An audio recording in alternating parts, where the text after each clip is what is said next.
Very good morning students and Hare Krishna. तो मेरी आशा है कि आप सभी बच्चों को जो कॉन्सेप्ट मैंने आपके साथ शेयर किए थे, रिलेटिव कॉन्सेप्ट की एक्चुअल स्पीड की इक्वेशन किस तरीके से फॉर्म की जाए बिना किसी पेन को उठाए। और कल वाले लेक्चर में मैंने आपको relative velocity, relative acceleration, relative force, relative collision, इस तरीके से अलग अलग चैप्टर में रिलेटिव की इक्वेशन बनाने की टेक्निक आपके साथ शेयर की। मेरी आशा है कि आप सभी बच्चों को वो टेक्निक समझ में आ गई होगी। तो आप हमें हाथ खड़े करके बताएं कि यदि कोई डाउट है रिलेटिव वेलोसिटी इक्वेशन निकालने में, कोई कंफ्यूजन हो रहा हो, तो मैं इस पार्ट को दोबारा डिस्कस कर सकता हूं। हाथ खड़ा करें। कल वाली जो टेक्निक मैंने रिलेटिव वेलोसिटी की बताई थी, जिस तरीके से ये वाला था, तो आपको समझ में आ गया था बेटा? हाथ खड़ा करें। सभी स्कूल के बच्चे हाथ खड़ा करके ये बताएं। यदि आपने हाथ खड़ा कर दिया तो मैं समझूंगा कि आपको रिलेटिव वेलोसिटी की इक्वेशन बनाना आ गया है। जीआईसी जयंत कोट, प्लीज आप माइक लीजिए और मैं आपसे जो रिलेटिव कॉन्सेप्ट जो मैंने आपके साथ कल वाले लेक्चर में शेयर किया था, वो उससे रिलेटेड मैं आपसे इक्वेशन बनाना पूछूंगा। ठीक है? कैमरे के सामने बच्चे आ जाओ। बेटा, आपको रिलेटिव की जो इक्वेशन बताई थी कल, वो समझ में आ गई थी? Yes sir. अच्छा, आप आज अपने स्कूल में जब आप आए तो पैदल आए कि आप जो है किसी संसाधन से आए? साइकिल से आए कि मोटरसाइकिल से आए? किससे आए थे आप? पैदल आए। और पैदल आते आते आपने चिड़िया को देखा उड़ते हुए, तो उसकी स्पीड को आप क्या देखेंगे? रिलेटिव की एक्चुअल? रिलेटिव देखेंगे। Very good.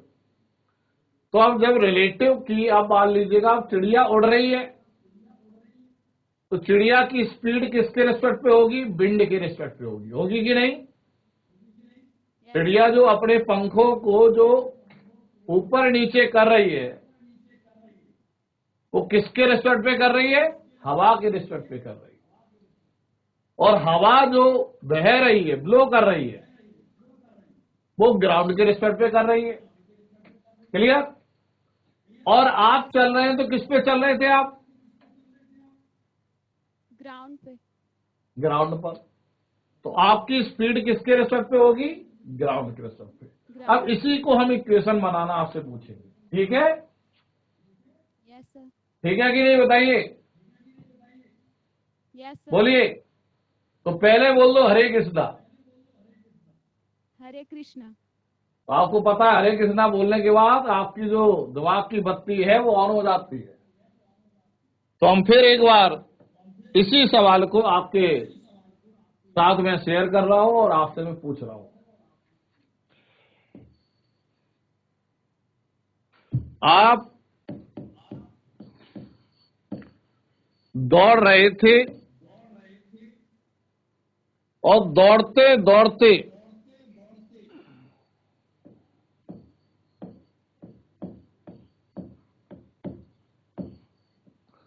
एक बर्ड को आपने देखा। तो ये बर्ड फ्लाई कर रही थी और हवा चल रही थी इस तरीके से।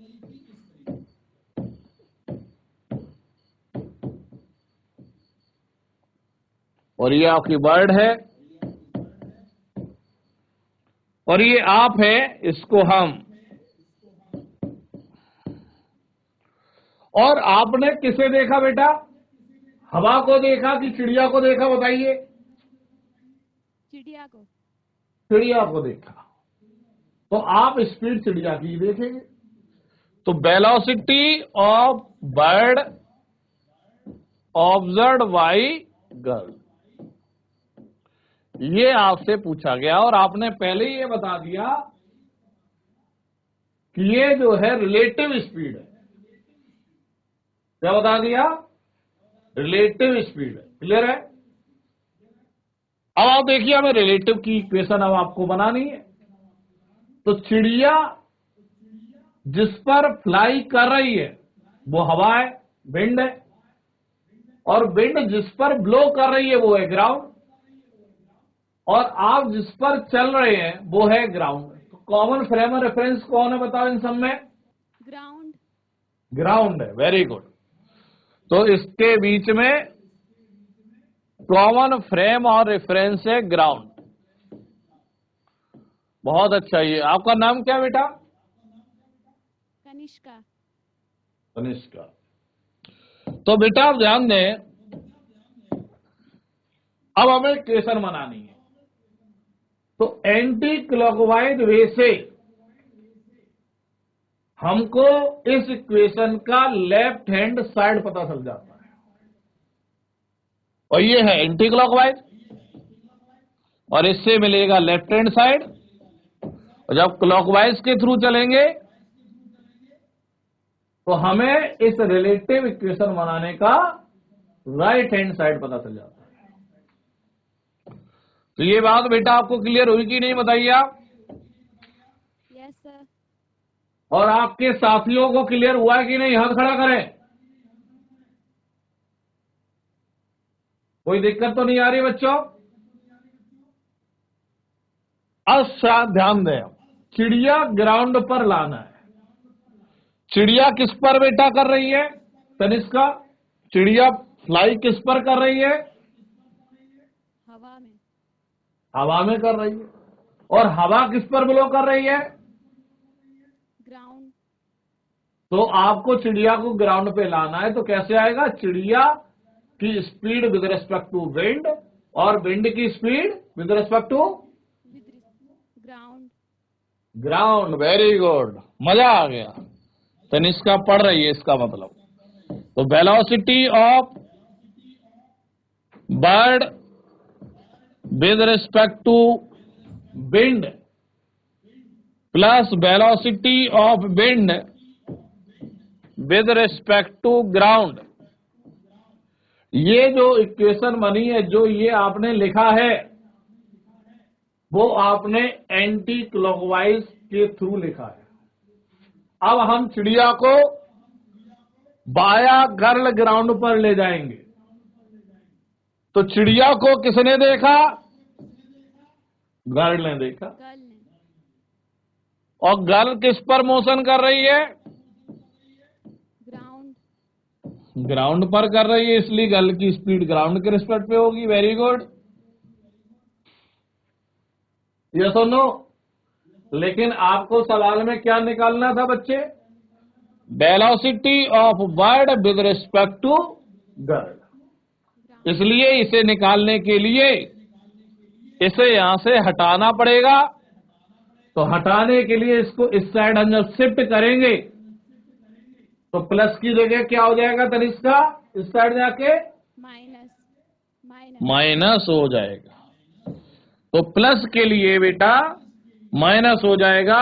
इस तरीके से तनिष्का के माध्यम से जो रिलेटिव वेलोसिटी की जो इक्वेशन बनी वो है velocity of bird observed by girl equal to velocity of bird with respect to wind plus velocity of wind with respect to ground minus velocity of girl with respect to ground. ये equation बनके तैयार हो गई। आपने देखा, यदि हम इसको वेक्टोरियली और ग्राफिकली करते घंटों लग जाते, और घंटों में वही सॉल्व कर पाता, इक्वेशन निकाल पाता जो रियल में इसमें डेडिकेटेड है। और तनिष्का ने खड़े खड़े ही इक्वेशन बना दी। कोई पेन चलाया तनिष्का आपने? No sir. नहीं चलाया। तो पूरी क्लास जयंत कोट की, जीआईसी जयंत कोट की तनिष्का के लिए क्लैपिंग करेगी। Very good, very good. तो तनिष्का आपने बहुत सही आंसर दिया है। अब पॉइंट आता है, प्लीज टेक योर सीट। तो तनिष्का को देखिएगा, कोई घबराहट नहीं हुई आंसर बताने में, क्योंकि तनिष्का का जो डर है वो कम हो गया है, तनिष्का का जो फियर है वो कम हो गया है, प्रेशर कम हो गया, सेल्फ कॉन्फिडेंस बढ़ गया है। इसलिए उसने बिना बेहिचक कैमरे के सामने अपने सही आंसर दिया और आपने खुद देखा कि सही क्वेश्चन बनी है। तो मैं आशा रखता हूं कि जितने भी स्कूल यहां से कनेक्टेड है उन सभी बच्चों का relative velocity, relative acceleration, relative force की इक्वेशन इजीली बना लेंगे। Actual velocity, actual acceleration, actual position की इक्वेशन इजीली आप बनाने के लिए आप कंफर्टेबल फील कर रहे होंगे। अब पॉइंट आता है, अब जरूरत पड़ती है कि इस इक्वेशन, तो ये तो हमने बना ली, लेकिन इसके ऊपर लगा है वेक्टर। अब इसके द्वारा आंसर न्यूमेरिकली तभी बेटा आएगा जब हम इन वेलोसिटीज को वेक्टर फॉर्म में लिखना आता होगा। हमारा वेक्टर फॉर्म में लिखना आना होगा। और आपको हमने पहले ही लेक्चर में बात बताई थी कि वेक्टर वाले केस में या वेक्टर में मैग्नीट्यूड भी होता है और उसी के साथ पर्टिकुलर या डेफिनिट डायरेक्शन भी होती है, दोनों होता है। आप कहोगे आपने तो ये भी बताया था स्केलर में भी दोनों होता है, लेकिन हमने इसके साथ आपको ये पॉइंट क्लियर किया था कि वेक्टर वाले केस में मैग्नीट्यूड जो डायरेक्शन होगा वो कांस्टेंट होता है। क्या होता है? कांस्टेंट होता है। जबकि स्केलर वाले केस में मैग्नीट्यूड तो कांस्टेंट होता है, डायरेक्शन हमेशा जो होगी वो वेरिएबल होगी। इस वजह से हम उसकी डायरेक्शन को बताने में कंफर्टेबल फील नहीं कर सकते, क्योंकि पर्टिकुलर डायरेक्शन नहीं। तो अब पॉइंट आता है कि अब इनको सॉल्व करने के लिए हमको जरूरत पड़ रही है वेक्टर को वेक्टर फॉर्म में लिखने की, क्योंकि भूख लगती तभी तो खाना खाते। बताइए जी, ऐसी दारचूल्हा, यस और नो? इसी तरीके से अब यहां पर आपको खुद ही नजर आने लगा कि इस सवाल को आगे प्रोसीड करके न्यूमेरिकली सॉल्व करने में हमको वेक्टर को वेक्टर फॉर्म में लिखना आना चाहिए, और उसे हम फर्दर सॉल्व करके रिलेटिव कॉन्सेप्ट के जितने भी सवाल हैं, एक्चुअल वेलोसिटी, एक्चुअल पोजीशन के जितने भी सवाल हैं, उन्हें हम इजीली निकाल लेंगे, कोई सिरदर्द भी नहीं होगा भाई। तो मैं इस पॉइंट पर मैं फोकस कर रहा हूं। तो हम हमारा अगला पॉइंट है जो मैं डिस्कस कर रहा हूं वो है कि किस तरीके से वेक्टर को वेक्टर फॉर्म में लिखा जाए, वो तरीका बता रहा हूं। तो अभी तक हमने जो पॉइंट आपको शेयर किए उसमें कोई भी पेन उठाने की आवश्यकता नहीं है। आगे जो मैं बता रहा हूं उसमें भी नहीं है। जहां पेन उठ गया मतलब सिलेक्शन का चांस घट गया, और सब बच्चे चाहते हैं कि सिलेक्शन लेना, इसलिए पेन कृपया मत उठाएं। ठीक है? हमारा कंसर्न है वेक्टर को वेक्टर फॉर्म में लिखना है। इसका मतलब है कि मैग्नीट्यूड और डायरेक्शन दोनों को एक साथ लिखना है। अब कहोगे आप कि एक साथ लिखने का मतलब क्या है? अब यहां पर आप देखिएगा, वेक्टर क्लियर हो गया तो जब हम इलेक्ट्रो पढ़ाएंगे वो भी क्लियर हो जाएगा, क्योंकि फोर्स है, फोर्स वेक्टर क्वांटिटी है। मैग्नेटिज्म में मैग्नेटिक फील्ड इंटेंसिटी, वो भी कंसेप्ट क्लियर हो जाएगा। यानी कि आपको 12th वाला जो आपका सिलेबस है उसमें भी जबरदस्त आपको फायदा मिलेगा इसका। ठीक है, इससे हम 12th वाला लेंगे, मोशन के बाद हम 12th में चले जाएंगे आपका, ठीक है, जिससे आपका बोर्ड एग्जाम में मजा आ जाए। तो यहां पर आप देखें, वेक्टर को वेक्टर फॉर्म में लिखने का मतलब मैग्नीट्यूड और डायरेक्शन दोनों को एक साथ लिखना है। अब यहां पर ये बहुत छोटी लाइन है, एक साथ लिखना है। इसका मतलब क्या है? जैसे कि आप सभी बच्चे जितने भी स्कूल मेरे से यहां पर कनेक्टेड हैं, उन सभी को मैं एक साथ ही कंसेप्ट को मैं क्लियर कर रहा हूं, एक साथ ही कर रहा हूं, कोई अलग अलग कर रहा हूं, एक साथ ही तो कर रहा हूं। जैसे जीआईसी धार चूल्हा है, दो बच्चियां बैठी हुई हैं, या आप दोनों को मैं एक साथ पढ़ा रहा हूं, एक साथ कंसेप्ट क्लियर कर रहा हूं कि अलग अलग? एक साथ ही तो पढ़ा रहा हूं मैं, लेकिन समझ आप अलग अलग रहे हैं, समझ आप अलग अलग रहे हैं। तो यहां पर आप ध्यान दें, तो आप किस तरीके से वेक्टर को वेक्टर फॉर्म में लिखें, इसके लिए कुछ हम आपको टाइप्स ऑफ वेक्टर बेटा बताते हैं। जैसे कि इक्वल वेक्टर। अब वेक्टर को ग्राफिकली कैसे लिखा जाए पहले वो देख लेते हैं।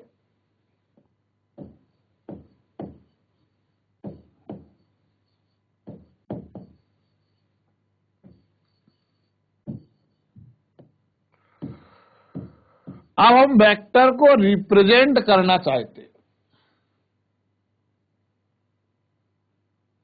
अब रिप्रेजेंट करना चाहते हैं क्योंकि हम वेक्टर को ग्राफिकली भी लिखेंगे तो करेंगे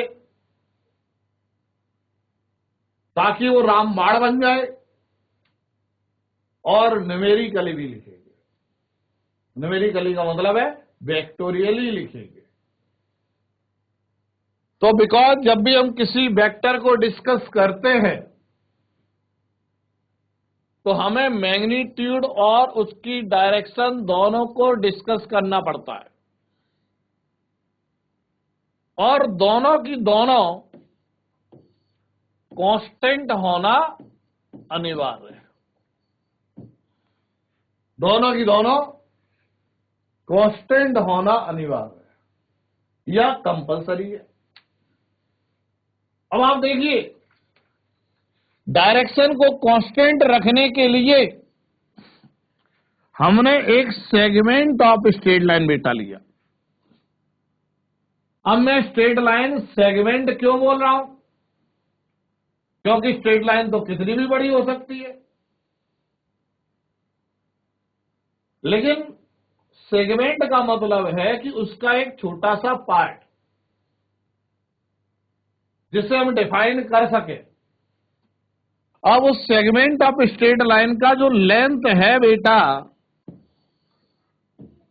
वो इस वेक्टर के मैग्नीट्यूड को बता देगा। किसको बता देगा? बोल दो, जाओ बोल दो, सभी बच्चे बोलो, अपनी क्लास में बोलो। यहां पे सबकी बात आवाज सुनाई दे रही है, पता है आपको? माइक की जरूरत नहीं है, बोलो बस, माइक ऑन कर दो, बस अपने आप बोलो, सबकी आवाज सुनाई दे रही है। ये लेंथ इस सेगमेंट ऑफ स्ट्रेट लाइन की इस वेक्टर की किस वेक्टर को रिप्रेजेंट करेगी? मैग्नीट्यूड को करेगी। अब पॉइंट आता है डायरेक्शन के लिए। तो डायरेक्शन को रिप्रेजेंट करने के लिए हम इस सेगमेंट ऑफ स्ट्रेट लाइन पर एरो लगाते हैं। एरो हमेशा एक बात याद रखना, ध्यान रखना कि एरो हमेशा पर्टिकुलर एंड पर ही लगाया जाता है। कुछ लोग बीच में भी लगा देते, ऐसा नहीं होता है। एरो हमेशा पर्टिकुलर एंड पर ही लगाया जाता है। कुछ बच्चे बीच में लगा दें इधर, ऐसा गलत है। अब जहां पर आपने एरो लगाया उसका अपना नाम देना पड़ेगा। उसे बेटा बोलते हैं टर्मिनल और फाइनल पॉइंट।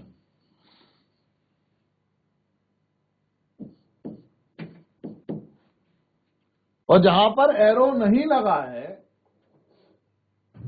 उसे बेटा इनिशियल पॉइंट बोलते हैं।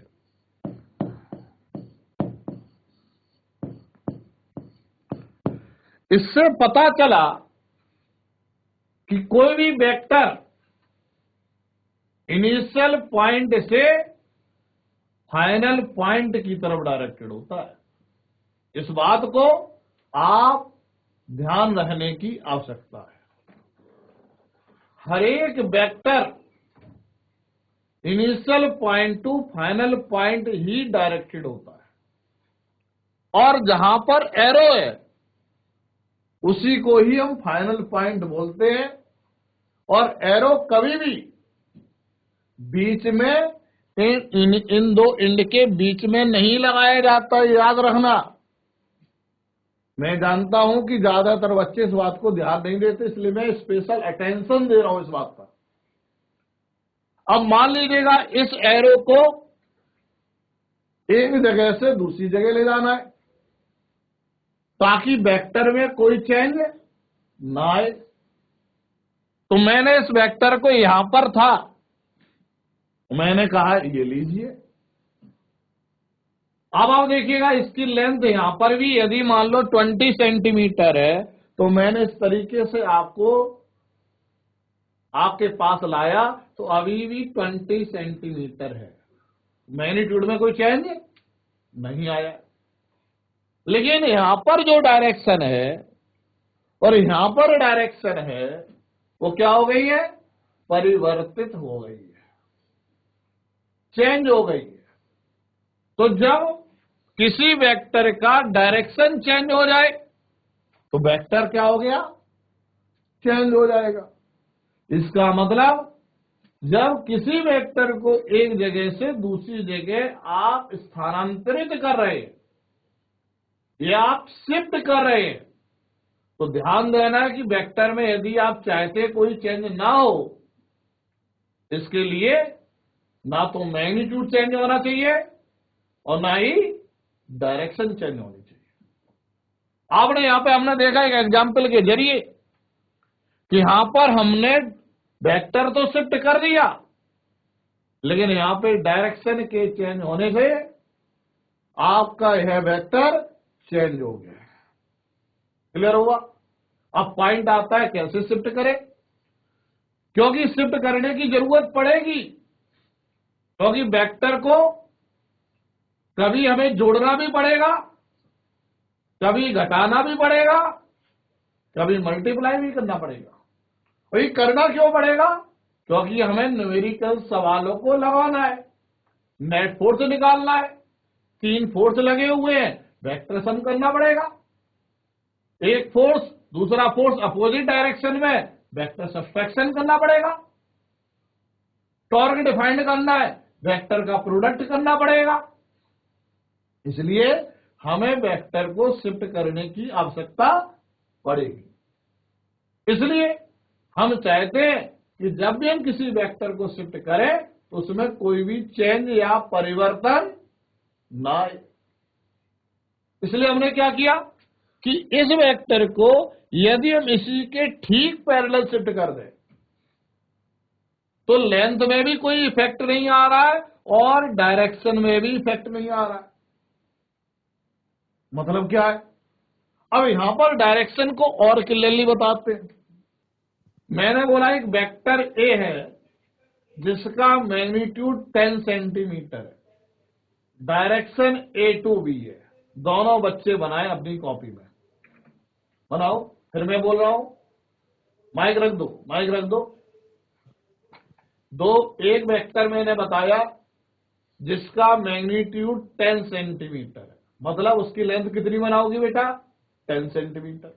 डायरेक्शन ए टू बी है, बना के बताइए सब बच्चे। हाँ, धुंगीधर, जीआईसी धुंगीधर सभी बच्चे बनाएंगे। और भी जो बच्चे हैं जीआईसी रोहिदा, उसके भी बच्चे बनाएंगे। जीआईसी डोर के भी बच्चे बनाएंगे। जीआईसी अल्मोड़ा, वहां के भी बच्चे।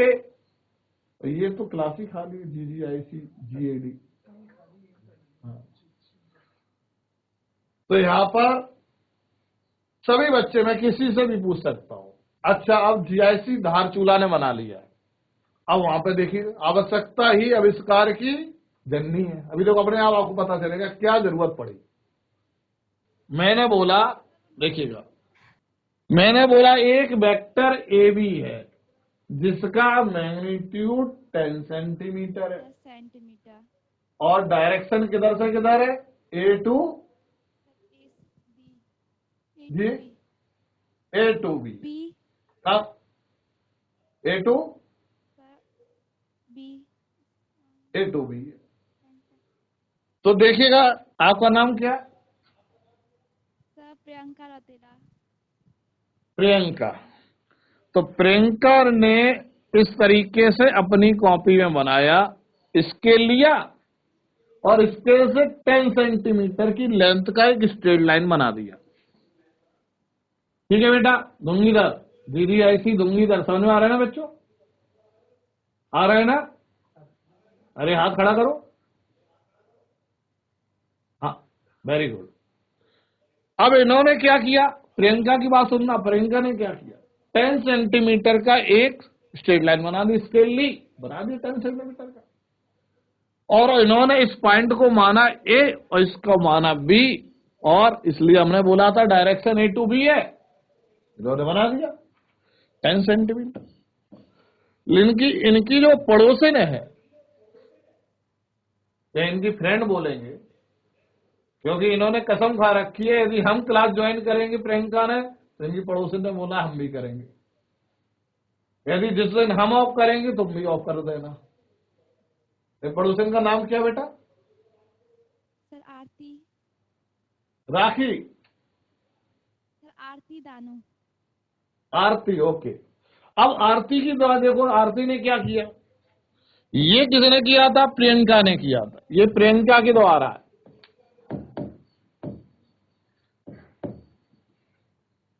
अब आरती का भी देख लेते हैं।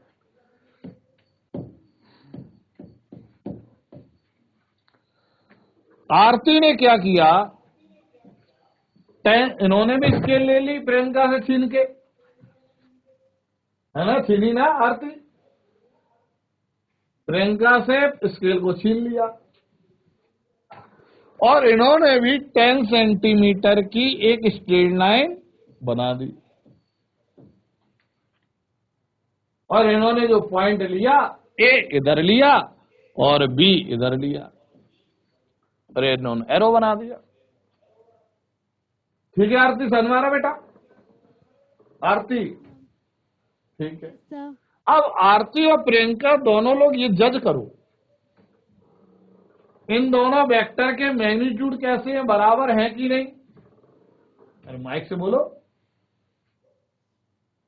प्रियंका बोलो। अच्छा, आपने हरे कृष्णा नहीं बोला, तभी तुम्हारी बत्ती जो है ऑन नहीं है। बोलो हरे कृष्णा। हरे कृष्णा। तो बेटा ये बताओ कि यहां पर दोनों की मैग्नीट्यूड एक जैसा है कि नहीं?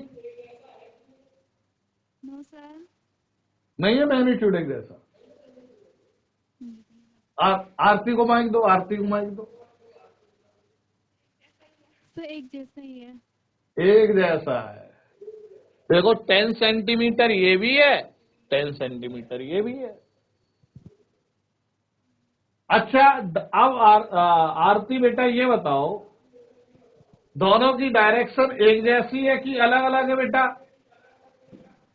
सर डायरेक्शन अलग अलग है। अलग अलग है, वेरी गुड। तो प्रियंका ये बताओ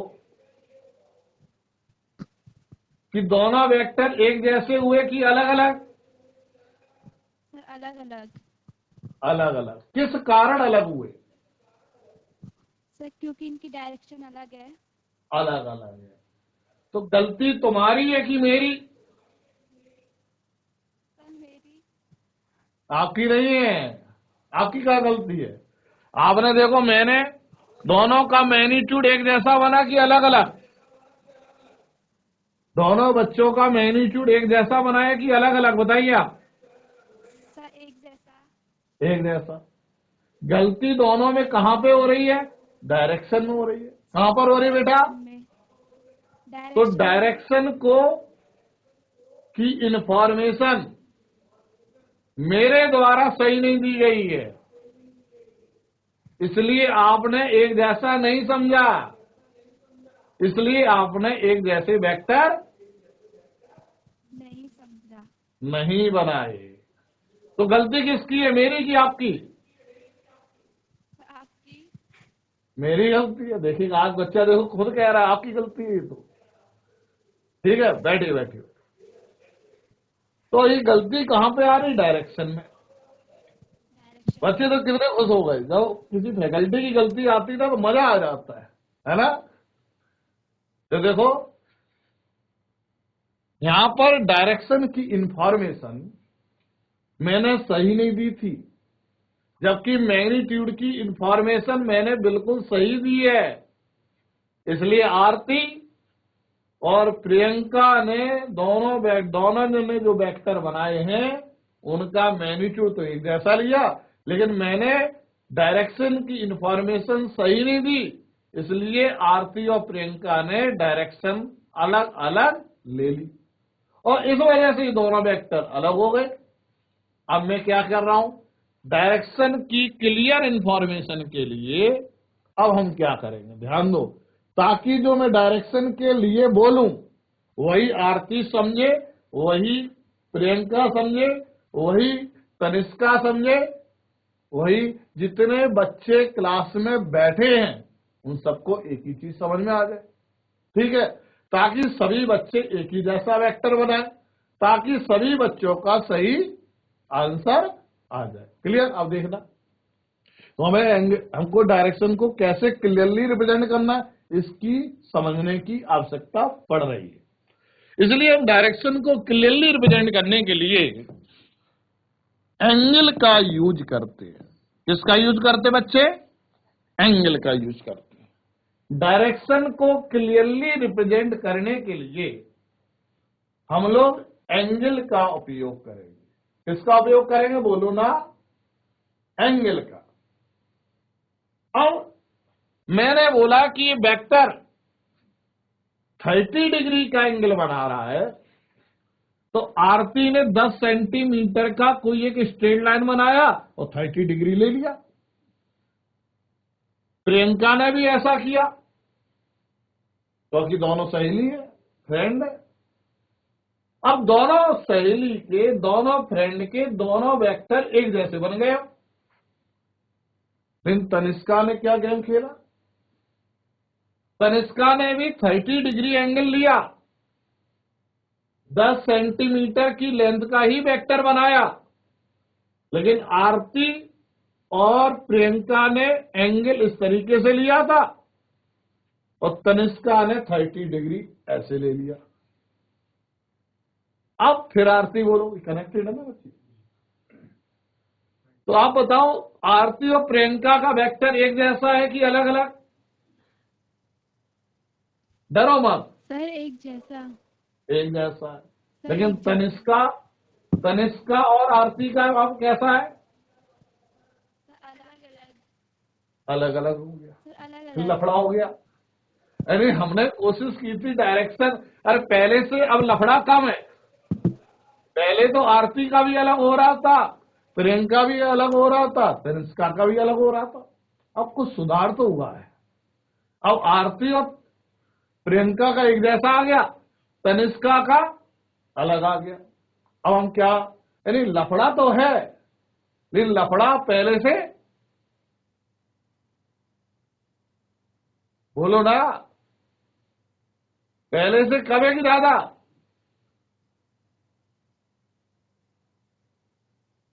माइक तो ऑन कीजिए। सर पहले से कम है। पहले से कम है। अब लफड़ा बिल्कुल खत्म करना है, ध्यान दो। अब मैंने ध्यान दो, मैं यहां पे लिख रहा हूं,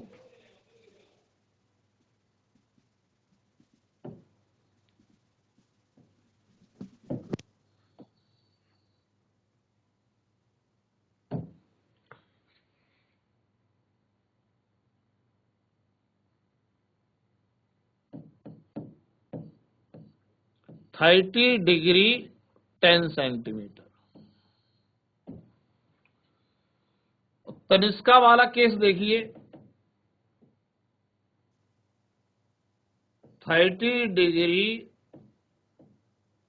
10 सेंटीमीटर। अब मैं चाहता हूं, अब 30 डिग्री भी बोला, अब दिक्कत आ गई, एंगल तो हमने रिप्रेजेंट कर दिया, लेकिन इनमें से अब दोनों एंगल एक जैसे है, तो इसमें से अब हमें एक चीज और एज्यूम करना पड़ेगा, एग्जम्पशन लेना पड़ेगा, ताकि डायरेक्शन के प्रति जो इंफॉर्मेशन हमारे द्वारा दी जा रही है वो करेक्ट हो जाए। मतलब तनिष्का, आरती और प्रियंका एक ही जैसा समझे और एक ही जैसा वो डायग्राम ग्राफिकली बनाए, सबका आंसर एक जैसा है। तो इनमें से एक डायरेक्शन को क्या मान लिया, पॉजिटिव, और दूसरी डायरेक्शन को क्या ले लिया, नेगेटिव। जरूरत पड़ी, एंगल तो हमने ले लिया। तो जिन्होंने सबसे पहले, मैथमेटिशियन ने जिन्होंने सबसे पहले इसको डिसाइड किया, उन्होंने एंटी क्लॉकवाइज डायरेक्शन में जो एंगल होगा उसे पॉजिटिव कंसीडर किया, और क्लॉकवाइज एंगल में जो एंगल यानी कि आएगा उसे क्या कंसीडर किया, बोलिए, नेगेटिव कंसीडर। तो घड़ी की उल्टी दिशा में जो एंगल आप लोगे वो कैसा होगा बेटा, आरती?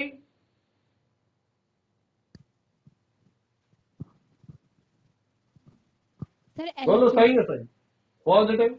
और घड़ी की दिशा में आपने लिया एंगल पॉजिटिव, नेगेटिव।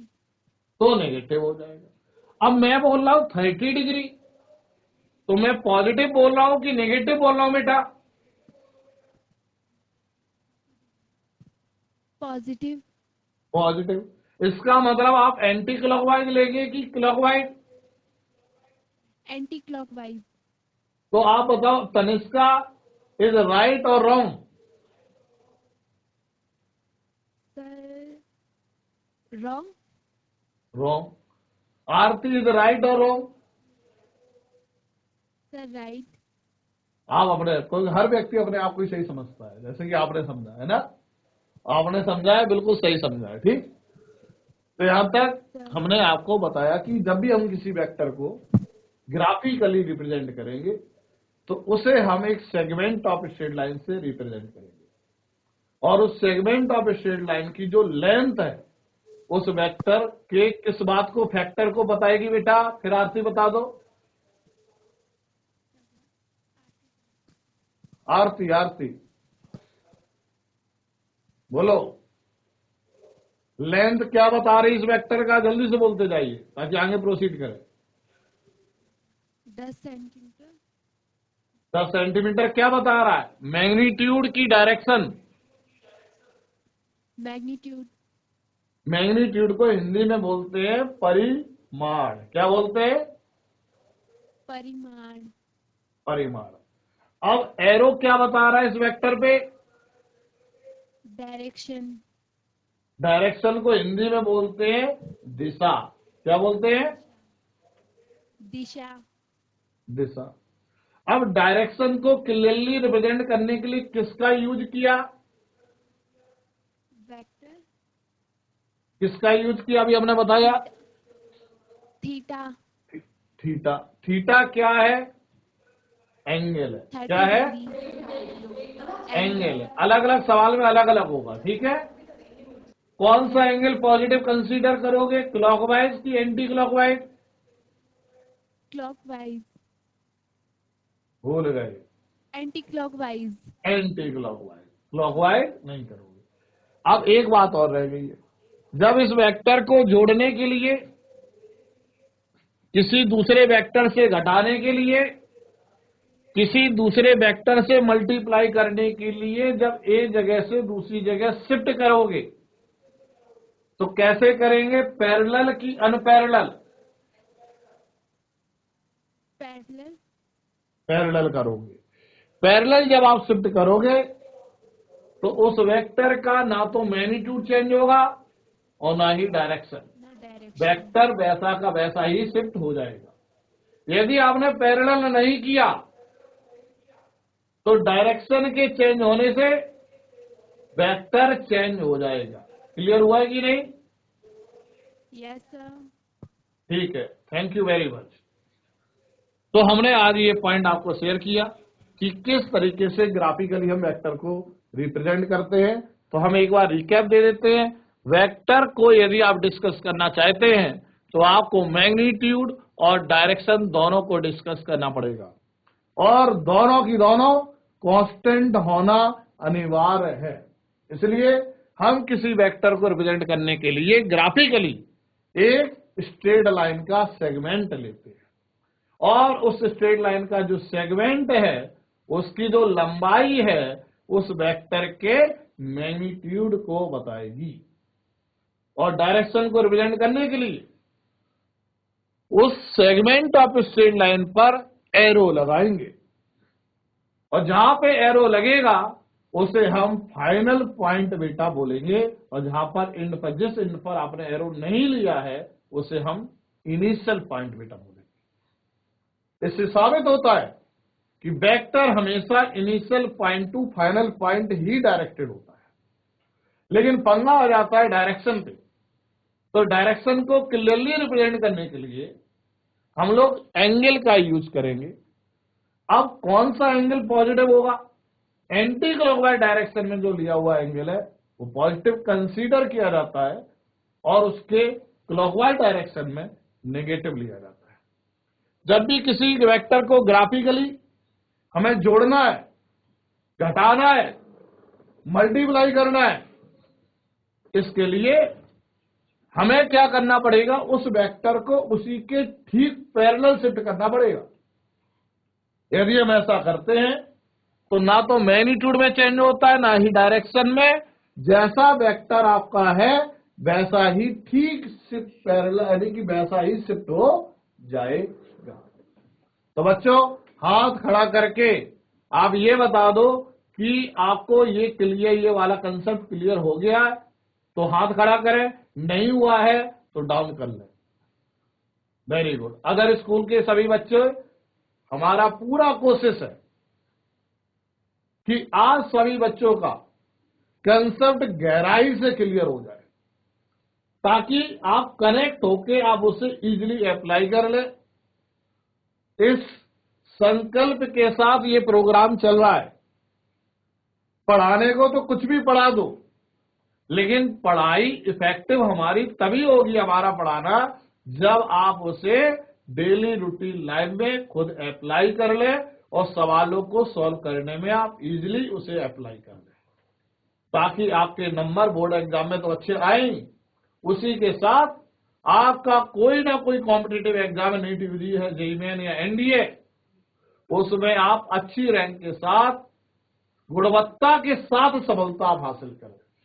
सफल तो हर व्यक्ति हो सकता है, लेकिन यदि जो व्यक्ति गुणवत्ता के साथ यदि सफल होता है वही जिंदगी में एक एक्सीलेंट आउटपुट लाता है, जो अपने लिए तो बढ़िया कार्य करता ही है, लेकिन समाज के लिए वो एक बहुत अच्छा कार्य करके समाज में जो गैप आ रहा है उसे कम करने की कोशिश भी करता है। तो यहां पर अगला पॉइंट मैं देखता हूं। तो ये बात क्लियर हो गई, हम लिखाएंगे नहीं, हमने आपको समझा दिया है। अब पॉइंट आता है कि वेक्टर को मैथमेटिकली कैसे लिखा जाए। ग्राफिकली तो हो गया, तो मैथमेटिकली लिखने के लिए हमको अब सबसे पहले एक इक्वल वेक्टर, कुछ टाइप्स ऑफ वेक्टर की बात करनी पड़ेगी, जिसके माध्यम से ओवरऑल फिजिक्स में उस टाइप्स ऑफ वेक्टर जो मैं अभी शेयर कर रहा हूं आपके साथ, वो हर चैप्टर के फिजिक्स में, फिजिक्स के हर एक चैप्टर में अप्लाई होगा। जैसे कि टाइप्स ऑफ वेक्टर,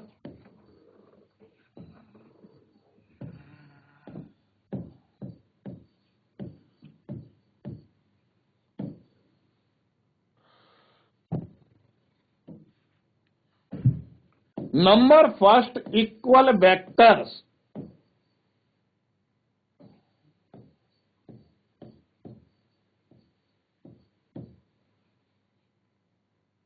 जरा आप ध्यान दो, इक्वालिटी ये वाला सिंबल जब हम किसी भी कंसेप्ट को अप्लाई करते हैं उसके थ्रू हमको जो भी मिलता है वो इक्वल टू कुछ मिलेगा। जब भी हम किसी फॉर्मूले को सवाल में अप्लाई करते हैं तब भी हमें इक्वल करके कुछ मिलेगा। तो कहने का मतलब हमारा ये है कि फिजिक्स में इक्वालिटी का बहुत बड़ा रोल है। कहने का मतलब क्या है, फिजिक्स में जब इक्वालिटी होल्ड करेगी तो स्केल इस साइड राइट हैंड साइड होगी और एक साइड लेफ्ट हैंड साइड होगी। तो यहां पे फिजिक्स की बात कर रहा हूं मैं। तो फिजिक्स में यदि लेफ्ट हैंड साइड यदि वेक्टर है या सदिश राशि है तो राइट हैंड साइड भी सदिश राशि ही होनी चाहिए। मेरी बात समझ रहे होंगे आप? यदि आपने इक्वालिटी जहां पर इक्वल का सिंबल जहां लगाया है, यदि राइट हैंड साइड में यदि आपने सदिश राशि है तो लेफ्ट साइड में भी सदिश राशि लेनी पड़ेगी। जैसे कि डिस्टेंस स्केलर है और डिस्प्लेसमेंट वेक्टर है, ठीक है। और मैंने कहा कि आपका घर ये है और अपने घर से ठीक सामने वाली दुकान पर आप मैगी का पैकेट लेने गए। ज्यादातर बच्चे मैगी बहुत खाते हैं। तो आपने अपने घर से ठीक सामने वाली दुकान पर आप चल के गए तो जो आपने रास्ता कवर किया वो ये है जिसे बोलते हैं डिस्टेंस या दूरी। और जो शॉर्टेस्ट पाथ है वो भी यही है, इसे बोलते हैं डिस्प्लेसमेंट, जिसे हिंदी में बोलते हैं विस्थापन। यहां पर दूरी और विस्थापन एक जैसा है कि अलग अलग है। किसी बच्चे को कनेक्ट करना, यूडोली, GIC यूडोली। Good morning sir. Good morning and Hare Krishna बोलो ताकि आपकी दिमाग की हरे बत्ती कृष्णा। ऑन हो जाए। मजा ही नहीं आया? हरे कृष्णा। Very good. तो बेटा इस वाले केस में जैसे कि हमने बोला घर के ठीक सामने आपकी दुकान है। आपका नाम क्या है बेटा? पार्वती। पार्वती। अच्छा, कल आप कनेक्ट हुए थे ना? Yes sir. ठीक है। कृष्णा आप पर बहुत जबरदस्त कृपा कर रहे हैं। कल भी कृपा रखी थी, आज भी कृपा हो गई। इसका मतलब आप सिलेक्शन से नजदीक आ रहे हैं, पता है आपको? Yes sir. तो बेटा आप अपने घर के ठीक सामने मैगी का पैकेट लेने गए, जाते हैं कि नहीं? Yes sir. जाते हैं। ठीक सामने दुकान है, जो आपने रास्ता कवर किया वो भी यही है। तो जो रास्ता कवर करते हैं उसे हिंदी में क्या बोलते हैं? उसी को हम दूरी बोलते हैं। क्या बोलते हैं? दूरी। अब यहाँ पे शॉर्टेस्ट पाथ भी बेटा यही है। शॉर्टेस्ट पाथ को क्या बोलते हैं? विस्थापन। बोलते हैं कि नहीं? Yes sir. जबकि दूरी है अदिश राशि और विस्थापन है सदिश राशि। सदिश तो राशि। यहाँ पे दोनों बेटा पार्वती ये बताओ कि बराबर है कि अलग अलग है? बराबर सर। बराबर है। तो यदि हम दूरी बराबर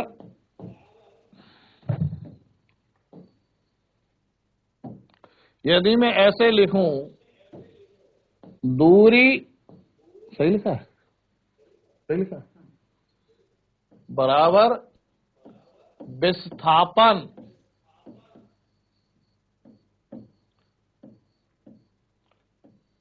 इस केस में यदि मैं लिखूं ऐसे तो क्या ये सही होगा पार्वती? इस केस में speak loudly. No sir, no sir. नहीं होगा।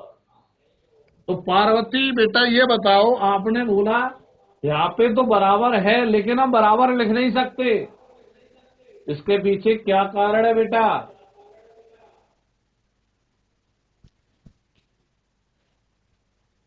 दूरी अदिश राशि और विस्थापन सदिश राशि। हाँ वेरी गुड। तो पूरी क्लास जो है पार्वती के लिए क्लैपिंग कर दे बिना सोचे। जबरदस्त। पार्वती का जो माइंड है वो कृष्णा की कृपा से बड़ा शार्प है, और शार्पनेस के पीछे कारण है कृष्णा की कृपा है इन पर। इसलिए यस सर। कृष्णा हमेशा इनकी दिमाग की बत्ती क्या कर देते हैं, ऑन कर देते हैं। तो ये इस वजह से हम नहीं ले सकते, भले ही यहां पर बराबर है बच्चों, लेकिन हम इसे बराबर नहीं ले सकते फिजिक्स में। इसलिए इस बात का विशेष रूप से ध्यान रखो, पूरी फिजिक्स में सवालों को लगाते वक्त या फॉर्मूले लगाते वक्त या कंसेप्ट को लगाते वक्त जो इक्वालिटी होल्ड हो रही है उसमें जरूर चेक कर लें कि लेफ्ट हैंड साइड यदि वेक्टर है तो राइट हैंड साइड भी वेक्टर ही होना चाहिए। यदि लेफ्ट हैंड साइड स्केलर है तो राइट हैंड साइड भी स्केलर ही होना चाहिए। यदि एक साइड वेक्टर एक साइड स्केलर है तो उसे भले ही बराबर हो, बराबर नहीं लिख सकते हैं, जैसा कि पार्वती ने बताया। पार्वती जीआईसी रुडोली की है, बहुत अच्छा परफॉर्म कर रही है, और जितने स्कूल के बच्चे हैं इस बात पे ध्यान दें कि पार्वती कृष्णा का नाम लेती है, इनकी लाइट की बत्ती जो है ऑन हो जाती है, और फिर ये अपने आप बिना किसी स्ट्रेस और कंफ्यूजन के सही आंसर अपने आप इनके द्वारा निकलने लगते हैं। ठीक है, तो दूरी बराबर विस्थापन बिल्कुल सही है, बट वी कांट राइट दूरी बराबर विस्थापन as per of Parvati. Parvati ने बताया कि दूरी एक अदिश राशि है और विस्थापन एक सदिश राशि है। इनके अनुसार वेक्टर और स्केलर भले ही बराबर हो लेकिन हम इन्हें बराबर नहीं लिख सकते। तो पूरी फिजिक्स में इस बात को आप जरूर ध्यान दें कि जब भी आप पूरी फिजिक्स में जहां भी इक्वालिटी हो रही है, जब भी आप पूरी फिजिक्स में किसी भी चैप्टर के द्वारा आंसर जब आप निकाल रहे हैं तो चेक कर लो कि यदि लेफ्ट हैंड साइड वेक्टर है तो राइट साइड भी वेक्टर होगा, और लेफ्ट हैंड साइड यदि स्केलर है तो इसे भी स्केलर ही लेना पड़ेगा। लेकिन अब मैं तीसरी बात बड़ा इंपॉर्टेंट बता रहा हूं। जैसे कि पार्वती वाले केस में ये एग्जाम्पल लिया गया, ठीक है, इसमें दूरी विस्थापन के तो बराबर है लेकिन लिख नहीं सकते क्योंकि एक अदिश है और एक सदिश है। तो पार्वती बेटा बताइए, अदिश और सदिश राशि में कॉन्सेप्ट में कौन सी चीज एक जैसी होती है, कौन सा फैक्टर एक जैसा होता है? पार्वती बताइए।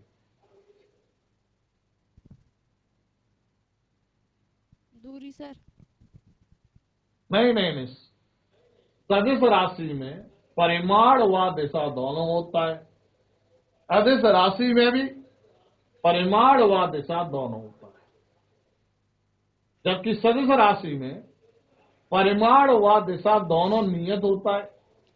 अदिश राशि में परिमाण नियत होता है और दिशा कांस्टेंट नहीं होती है, वेरिएबल होती है, परिवर्तित होती रहती है।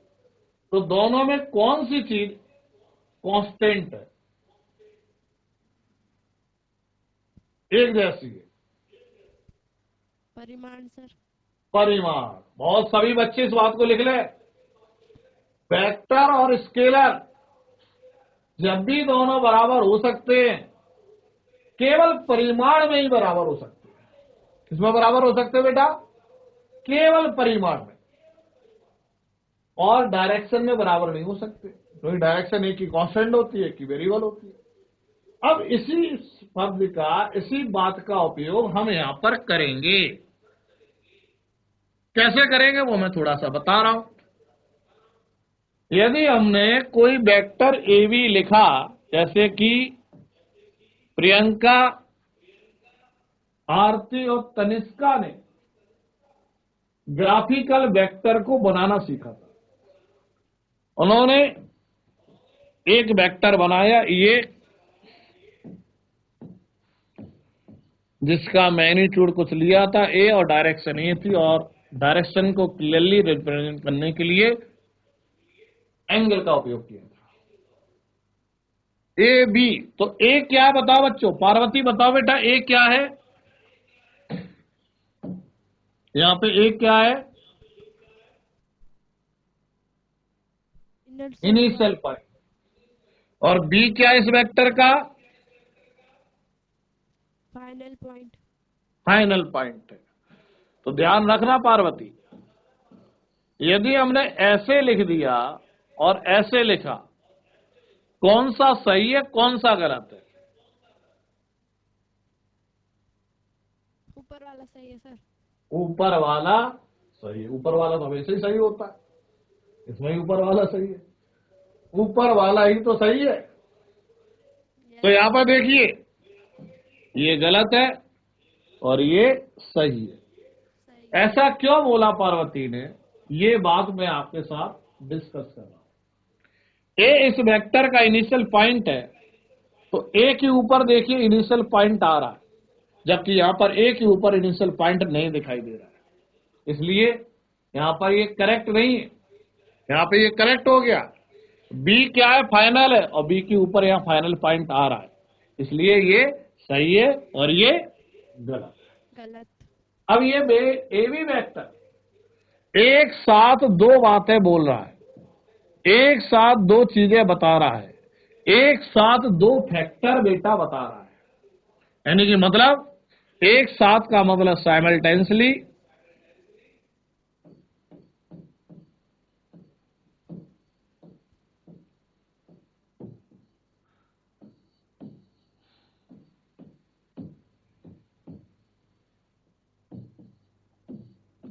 मैग्नीट्यूड और डायरेक्शन एक साथ बता रहा है।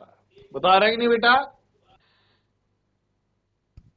एक साथ बता रहा है मैग्नीट्यूड और डायरेक्शन। लेकिन पार्वती यदि हमें अकेला मैग्नीट्यूड बताना है ए बी वेक्टर का, तो अकेले मैग्नीट्यूड के लिए, मतलब इंडिविजुअल मैग्नीट्यूड के लिए क्या करेंगे, हम उस वेक्टर के जैसे कि ए बी वेक्टर है यहां पर, उस वेक्टर पर ये सिंबल लगा देंगे, इसे बोलते हैं मॉडुलस। क्या बोलते हैं,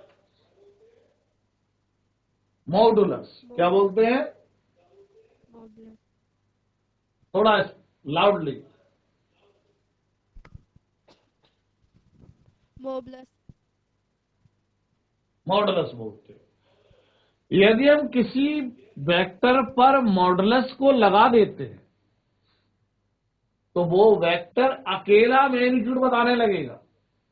और यदि हमने मॉडुलस नहीं लिया, ऐसे लिख दिया, तो पार्वती क्या बताएगा, मैग्नीट्यूड भी बताएगा और उसी के साथ डायरेक्शन भी बताएगा।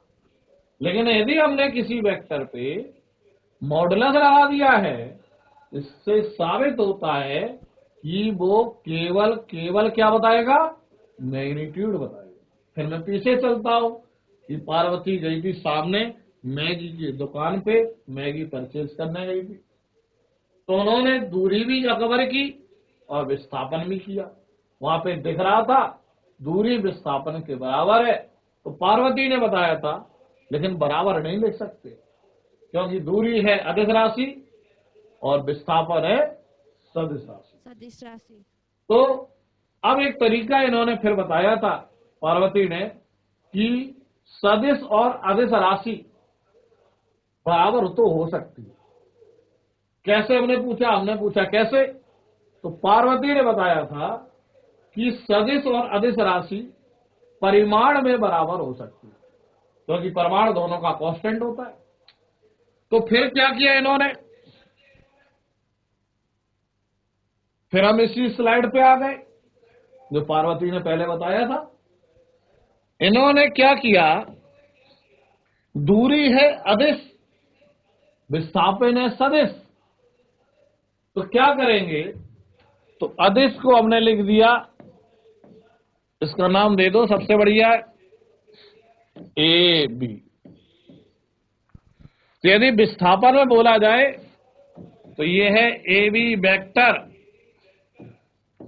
और दूरी में बोला जाए तो ये है ए बी, लेकिन ये बराबर नहीं हो सकते क्योंकि ये अदिश और ये सदिश, लेकिन बराबर हो सकते हैं। पार्वती ने बताया था कि मैग्नीट्यूड यदि हम दोनों के लिख दें तो मैग्नीट्यूड में यदि दो वेक्टर बराबर है, वेक्टर स्केलर बराबर है, तो उसे बराबर भी लिख सकते हैं। कहने का मतलब क्या है, ए बी स्केलर, अब जो वेक्टर जो इसके मैग्नीट्यूड, जिस वेक्टर का मैग्नीट्यूड इसके बराबर है, उस वेक्टर पे मैग्नीट्यूड बनाने के लिए उस पे क्या लगा दे, मॉडुलस। इस तरीके से दूरी बराबर विस्थापन लिखेंगे। तो दूरी बराबर मॉडुलस ऑफ विस्थापन लिख दे तो पार्वती सही हो जाएगा कि नहीं हो जाएगा, बताइए। हो जाएगा सर। हो जाएगा। तो दूरी अदिश, विस्थापन सदिश, लेकिन जिस दुकान पे ये गए उसमें सदिश भी है और अदिश भी है, इनको हमें बराबर करना है।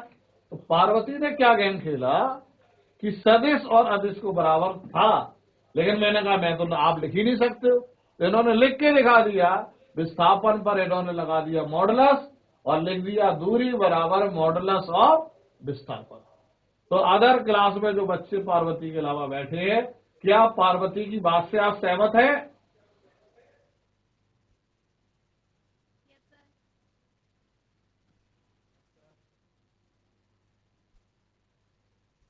बोलो ना, तेजी से बोलो यार, लाउडली बोलो, तो आवाज तो आए। Yes sir. बिल्कुल है। तो आप सभी बच्चे, जो 3 बच्चे और बैठे हैं पार्वती के अलावा, वो क्लैपिंग करें पार्वती के लिए। ये क्लैपिंग के माध्यम से पार्वती को एक सेल्फ कॉन्फिडेंस बूस्टअप होगा और पार्वती जो है आगे और बढ़िया तरीके से पढ़ेगी और सही सही जवाब और भी देगी। ठीक है, और वो सब हो रहा है केवल कृष्णा की कृपा से। ठीक है पार्वती, ये बात सही मैंने बोला कि नहीं? आपकी कृपा है कि कृष्णा की कृपा है? कृष्णा। कृष्णा की कृपा है। ठीक है, थैंक यू वेरी मच। तो आज मैंने आपको वेक्टर को किस तरीके से ग्राफिकली वेक्टर फॉर्म में लिखा जाए, माइक ऑफ कर लीजिएगा, किस तरीके से वेक्टर को ग्राफिकली लिखा जाए ये हमने आपको बता दिया। और फिर वेक्टर को मैथमेटिकली कैसे लिखा जाए उसके पहले हमें कुछ पॉइंट समझने की जरूरत है, जैसे कि इक्वालिटी, वो हमने आपको बता दिया। फिर है इक्वल वेक्टर, फिर क्या है नेगेटिव वेक्टर, इसका पूरी फिनिश में उपयोग आता है, और फिर है यूनिट वेक्टर। ये 3 वेक्टर को समझने के बाद वेक्टर को मैथमेटिकल फॉर्म में लिखना सीख जाएंगे। उससे फायदा क्या होगा? उससे फायदा ये होगा कि वेक्टर को जब हम शिफ्ट करके जोड़ेंगे तो उसका आंसर भी निकाल लेंगे, ग्राफिकली भी जोड़ लेंगे, और बहुत सारे थ्योरेटिकल सवाल हम देख के ही पहचान जाएंगे इसका आंसर ही होगा। इससे बहुत सारे फायदे हैं। थ्योरेटिकल सवाल देख के ही निकल जाएगा और न्यूमेरिकल सवाल पेन चला के निकल जाएगा। इसलिए वेक्टर को, चाहे वो 12th का इलेक्ट्रोस्टैटिक्स पार्ट हो, चाहे वो मैग्नेटिज्म पार्ट हो, चाहे वो करंट, इलेक्ट्रिसिटी और कैपेसिटर वाला पार्ट हो, इसका बहुत ज्यादा उपयोग है। इसलिए इस चैप्टर को भले ही 2 लेक्चर लग जाए, इसे ढंग से पढ़ लो। जब ढंग से पढ़ लोगे तो हर एक चैप्टर में बढ़िया प्ले करोगे, क्योंकि आइंस्टीन जी ने भी बोला है कि जब भी हम किसी का वर्क का मतलब किसी भी कंसेप्ट को जब हम पेशेंस के साथ जब करते हैं, मतलब जो भी कंसेप्ट को कॉन्सेंट्रेट होकर जब हम कनेक्ट करते हुए उसे समझते हैं, तो हम इजीली अप्लाई करने लगते हैं और हर एक सवाल का आंसर बिना किसी कंफ्यूजन के आने लगता है, जिसे बोलते प्ले करने लगते हैं। ठीक है, तो आज की क्लास को हम यहाँ पर ही ऑफ करते हैं, क्योंकि अगली क्लास आपकी मैथमेटिक्स की है। तो फिर एक बार मैं बोलना चाहूंगा, जितने भी बच्चे हर एक स्कूल में हैं, उन सभी बच्चों को अन्वेषिका लाइव और उत्तराखंड सरकार